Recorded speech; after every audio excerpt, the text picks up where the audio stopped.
विधायक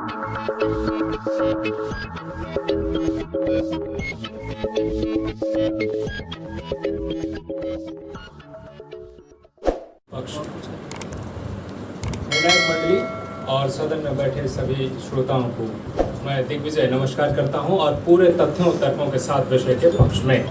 सबसे पहले विपक्ष के वक्ता जो भी आकर यहाँ कह के जा रहे हैं उनकी पूरे वक्तव्य को, पूरे तर्कों को और पूरे तथ्यों को केवल 2 लाइनों में समेट कर अगर कहें तो वो ये है कि उधर वो जमहूरियत का ढोल पीटे जा रहे हैं वो, और इधर पर्दे के पीछे बर्बरियत है और नवाबी है। सिर्फ इतना ही कहना चाहेंगे अगर विपक्ष के सभी वक्ताओं की बात को अगर समेटना चाहें तो।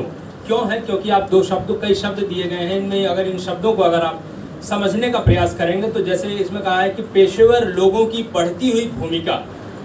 पेशेवर लोग कौन है? क्योंकि बहुत सारे वक्ताओं ने कहा कि पेशेवर लोग वो हैं जो किसी कार्य को करने में दक्ष हैं, एक्सपर्ट हैं, लेकिन पेशेवर लोग वो नहीं है। पेशेवर लोग वो हैं कि जो किसी कार्य को करते हैं अपनी आजीविका को कमाने के लिए, अपनी आजीविका कमाते हैं और अपने जीवन का निर्वाह करने के लिए पेशेवर लोग बनते हैं।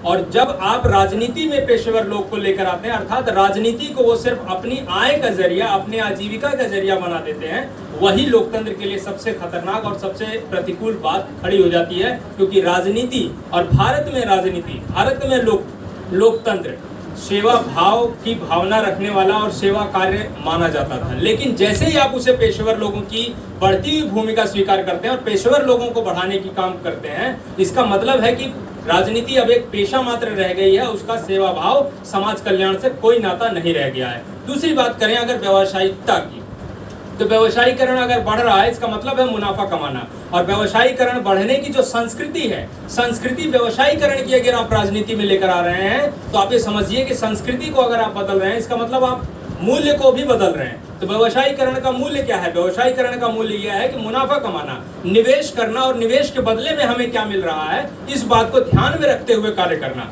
और जब आप राजनीति में आते हैं और राजनीति में निवेश करते हैं कि हमने इतना खर्च किया चुनाव प्रचार में और हमें रिटर्न में अर्थात वापस में जब हम सत्ता में आएंगे तो हम कितना उससे कमा सकते हैं, जब ये मुनाफा कमाने की प्रवृत्ति आ जा रही है, वही भारतीय लोकतंत्र के लिए सबसे प्रतिकूल बात है।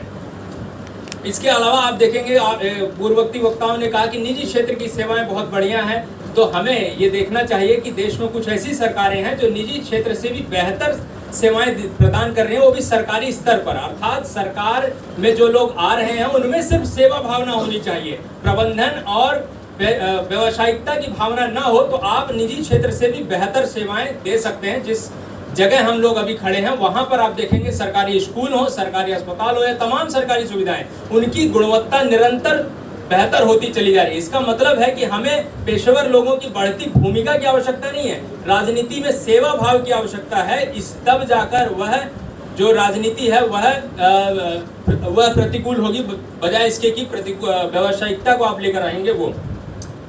कुछ लोगों ने कहा कि राजनीति रणनीतिकारों की आवश्यकता है, लेकिन रणनीतिकार वो हैं कि जहां ज्यादा धन मिलेगा वहीं पर हम काम करेंगे। बहुत सारे उदाहरण दिए गए, आईपैक की कंपनी है, आप वो देखेंगे कि जहां उनको ज्यादा मुनाफा मिलता है वहीं पर वो जाकर काम करते हैं। जबकि आप देखेंगे कई तरीके के कार्यक्रम वो लेकर आते हैं कि ये कार्यक्रम कर देंगे, चाय पे चर्चा करा लेंगे या ये करा लेंगे, लेकिन कुछ और कार्यक्रम आते हैं जैसे खाट पे चर्चा लेकर आए तो खाट पे चर्चा वो फेल हो गई।